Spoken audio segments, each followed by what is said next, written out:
Hello friends, welcome to my YouTube channel Webinex technology. आज ये होने जा रहा है हमारा 55th वीडियो इस रिएक्ट जेएस ट्यूटोरियल सीरीज का।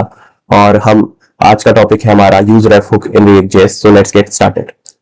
सो what is use ref hook? So the use ref hook is used to persist values across renders without causing re-renders when the values changes. So basically use ref hook का हम use करते हैं value को persist करने का। और basically जो हमारी यूजर रेफ हुक होता है उसकी वो री रेंडर नहीं करता है जब भी उसकी वैल्यूज चेंज होती है। सो लाइक और जब भी हमारे रेंडर होंगे तो उसकी वैल्यू हमेशा परसिस्ट रहेगी, लाइक उसकी वैल्यू हमारी लॉस नहीं होगी। और इन केस अगर हमारी यूजर रेफ हुक के अंदर जो भी वैल्यू है उसको अगर हम चेंज करते हैं तो उस टाइम पर हमारा कोई भी री रेंडर ट्रिगर नहीं होगा। It can be used to store a reference to a DOM element or any mutable value you want to keep around. So इसका यूज हम यूज कर सकते हैं कि हम डोम एलिमेंट का रेफरेंस रख सकते हैं इसके यूजरेफ के अंदर, और हम इसको किसी म्यूटेबल वैल्यू के साथ भी यूज कर सकते हैं। लाइक म्यूटेबल वैल्यू मींस कि कोई भी चेंजिंग वैल्यू जो भी मतलब लेट्स से जो भी जिसकी वैल्यू चेंज होती रहती होगी उसे हम म्यूटेबल बोलते हैं। सो उसके साथ भी हम यूजरेफ हुक का यूज कर सकते हैं। अब सेकंड हमारा नेक्स्ट है कि इसके की कैरेक्टरिस्टिक्स क्या है। उसमें फर्स्ट पॉइंट है हमारा mutable object. UseRef returns a mutable object called current. जो हमारा यूज रेफ हुक होता है वो हमारा रिटर्न करता है एक म्यूटेबल ऑब्जेक्ट और उसको हम करंट बोलते हैं। The current property of this object can hold any value you want to persist across renders. जो हमारी करंट प्रॉपर्टी होती है जो कि यूज रेफ हुक को रिटर्न करता है, उसके अंदर हम कोई सी भी वैल्यू स्टोर कर सकते हैं और ये परसिस्ट करेगी हमारे जो भी रेंडर्स होंगे। लाइक इन केस हमारे एप्लीकेशन में कुछ रेंडर्स परफॉर्म हो रहे हैं तो जो हमारे यूजर एफ के अंदर वैल्यू स्टोर होगी वो हमेशा परसिस्ट करेगी, रेंडर होने पे वो हमारी वैल्यू लॉस नहीं होगी। फिर सेकंड कैरेक्टरिस्टिक ये है कि no rerender. Updating the current property does not trigger a rerender of the component. Basically अगर हम करंट प्रॉपर्टी अगर हम अपडेट करते हैं तो उससे हमारा कोई री-रेंडर ट्रिगर नहीं होगा कंपोनेंट में, और basically making it useful for storing values when values that do not affect the render output। और बेसिकली जब अगर हम उसके लिए यूजफुल है कि अगर हम कोई वैल्यू स्टोर कर रहे हैं जो कि हमारा रेंडर को भी अफेक्ट नहीं कर रही है। अदरवाइज लाइक एग्जांपल लें तो यूज स्टेट में हम देखते हैं कि वैल्यू तो हम उससे भी अपडेट कर सकते हैं बट वो हमारे एक री रेंडर ट्रिगर करता है, बट यूजर एफ में हमारा री रेंडर नहीं होगा कंपोनेंट। थर्ड कैरेक्टरिस्टिक्स है कि DOM access. It's commonly used for accessing and interacting with DOM elements directly. Basically कि डोम एलिमेंट्स को एक्सेस करने और इंटरैक्ट करने के लिए हम डायरेक्टली यूज कर सकते हैं हमारा यूज रेफ। ये तो हुआ हमारा थ्योरी पार्ट। देन अब इसको हम सारे पॉइंट्स को हम एक एक करके वाया प्रैक्टिकल समझते हैं, प्रैक्टिकल की हेल्प से हम समझते हैं। मैंने ऑलरेडी एक यूज रेफ कंपोनेंट क्रिएट करके रख लिया है। यूज रेफ कंपोनेंट मैंने क्रिएट कर लिया है। आप इससे कंफ्यूज नहीं होना, लाइक यूज रेफ हुक अलग चीज है और जस्ट इस कंपोनेंट का नेम मैंने यूज रेफ दे रखा है। और एक बार देखते हैं। मेरा ये already server up and running है, ब्राउजर पर चलते हैं और एक बार देखते हैं। ब्राउजर पे हम देख सकते हैं कि हमारा यूज रेफ हमें टेक्स्ट रेंडर प्रिंट हो रहा है, शो हो रहा है। वो इसलिए हो रहा है कि हमने यूज रेफ कंपोनेंट के अंदर एक डिव के अंदर h1 ले रखा और उसमें यूज रेफ टेक्स्ट रेंडर कर रहे हैं और देन यूज रेफ कंपोनेंट को हमने app.js में रेंडर कर रहा है, यूज कर रखा है। हमें सक्सेसफुली हमारा कंपोनेंट तो रेंडर हो रहा है। देन आगे चलते हैं। अब हमें देखना है कि यूज रेफ का एग्जांपल। यूज रेफ एक हमारा हुक है।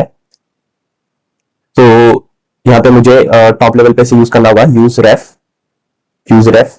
मुझे यूज रेफ का सजेशन आ रहा है, मैं इसे यूज करूंगा। जैसे ही मैंने एंटर हिट करा मेरा यहाँ पे इंपोर्ट भी हो गया है। इंपोर्ट यूज रेफ फ्रॉम, और ये रिएक्ट मॉड्यूल से मेरा इंपोर्ट हो चुका है यूज रेफ। यूज रेफ बेसिकली एक आर्गुमेंट एक्सपेक्ट करता है जो कि हमारा होता है इनिशियल वैल्यू।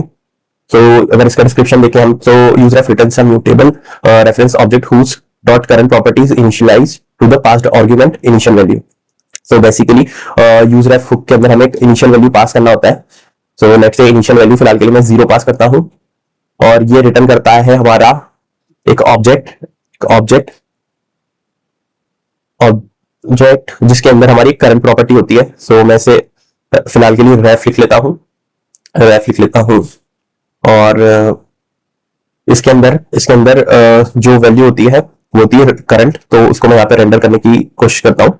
रेफ रेफ डॉट, सो जैसे मैं रेफ डॉट कर रहा हूँ तो मुझे ऑटोमेटिक सजेशन आ रहा है करंट का। सो ये हमारी इसकी प्रॉपर्टी है, करंट प्रॉपर्टी है। सो जैसे हमने डेफिनेशंस में देखा था इसकी कि ये क्या रिटर्न करता है हमें, use returns a mutable object called current और the current property of this object can hold any value you want to persist across renders. So current object है, उसके अंदर एक करंट प्रॉपर्टी है। तो बेसिकली ये जो रेफ है मेरा एक करंट ऑब्जेक्ट हो गया और इसके अंदर एक करंट प्रॉपर्टी है हमारी, और जो कि हमारी वैल्यू होल्ड कर रही है, वैल्यू होल्ड कर रही है। लाइक अभी ये इनिशियल वैल्यू होल्ड कर रही होगी हमारी। तो मैंने कंट्रोल सेव कर दिया है। देन अगर मैं यहाँ पे ब्राउजर में चलूँ तो मुझे जीरो मिल रहा है। जीरो इसलिए मिल रहा है कि मैंने इनिशियल वैल्यू इसका जीरो पास किया है, जीरो पास किया है। अब सेकंड पॉइंट ये था कि हमारा कि बेसिकली कि जब भी इसकी वैल्यू चेंज होती है तो हमारा री रेंडर ट्रिगर नहीं होता है, री रेंडर ट्रिगर नहीं होता है, बट हमारी वैल्यू जरूर चेंज होगी, वैल्यू जरूर चेंज होगी। तो अगर मुझे इसकी वैल्यू चेंज करना है, सो लेट्स से मैं एक इंक्रीमेंट काउंटर का एग्जांपल ले लेता हूँ और यहाँ पे मैं एक बटन क्रिएट कर लेता हूँ साथ में बटन, और यहाँ पे मैं इससे नाम दे देता हूँ लेट्स से बटन का रेफ काउंट, रेफ काउंट, रेफ काउंट। सो बटन हमारा क्रिएट हो चुका है। तो इसमें मैं ऐसा करता हूं कि इसके ऑन हमें इंक्रीमेंट करना है वैल्यू। सो इसके ऑन क्लिक पर हमें एक इवेंट ट्रिगर करना होगा, इवेंट ट्रिगर करना होगा। तो मैं लिखूंगा इसे हैंडल लेट्स से रेफ और इसे पास कर दूंगा। तो अब ये हैंडल रेफ फंक्शन को डिफाइन करना होगा। तो यहाँ पे हम क्विकली इस फंक्शन को डिफाइन कर लेते हैं, हैंडल रेफ। तो ये मैंने फंक्शन डिफाइन कर लिया है। सो हैंडल रेफ हमने डिफाइन क्रिएट कर लिया फंक्शन, बट इसके भी हमने डेफिनेशन नहीं दी है। सो डेफिनेशन में बेसिकली मुझे क्या करना है कि जब भी अगर मैं बटन पे क्लिक करूं तो मेरी वैल्यू मुझे बेसिकली अपडेट करनी है। सो वैल्यू जो है मेरी वो हमारी जो करंट प्रॉपर्टी है, इस ऑब्जेक्ट के अंदर जो करंट प्रॉपर्टी है वो होल्ड कर रही है वैल्यू, तो इसी वैल्यू को मुझे अपडेट करना है। सो मुझे लिखना होगा रेफ डॉट करंट और इसको मुझे अपडेट करना है रेफ डॉट करंट +1 करना है। हर बार ये एक से इंक्रीमेंट हो जब भी मेरा बटन क्लिक हो। सो बटन के क्लिक पर हमारा ये हैंडल रेफ कॉल होगा और उसमें मेरा जो करंट वैल्यू है वो हर बार एक से अपडेट होगी, हर बार एक से अपडेट होगी, हर बार एक से अपडेट होगी। और देन ऐसा करता हूं मैं कि इस वैल्यू को कंसोल करवा लेता हूं, रेफ डॉट काउंटर को, रेफ डॉट करंट को, सॉरी, कंट्रोल सेव। देखते हैं।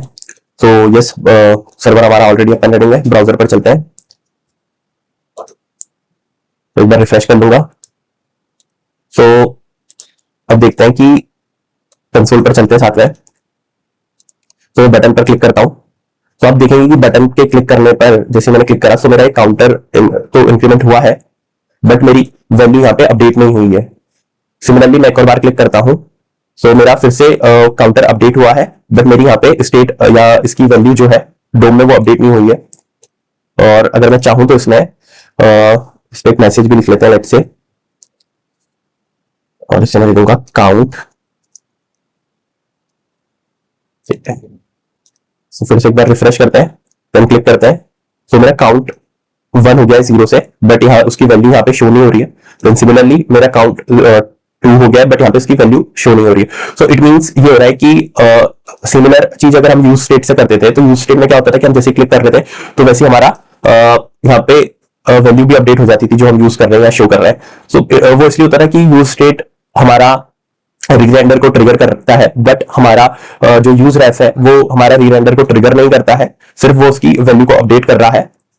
सो जो कि हमें कंसोल में मिल रही है इसकी वैल्यूज जो भी अपडेटेड है, बट वो रीरेंडर को ट्रिगर नहीं कर रहा है। उसकी वजह से हमारी जो वैल्यू है जो हमने H1 के अंदर रेंडर करी है वो अपडेट नहीं हो रही है, उसे स्टिल हमारा इनिशियल वैल्यू ही मिल रहा है जो फर्स्ट टाइम रेंडर हुआ था। तो इसी को थोड़ा सा एक्सप्लोर करते हुए हम यूज स्टेट का भी देखते हैं, सिमिलरली कंपेरिजन भी हो जाएगा। तो मैं यहाँ पे ले लेता हूँ लेट्स से काउंट और सेट काउंट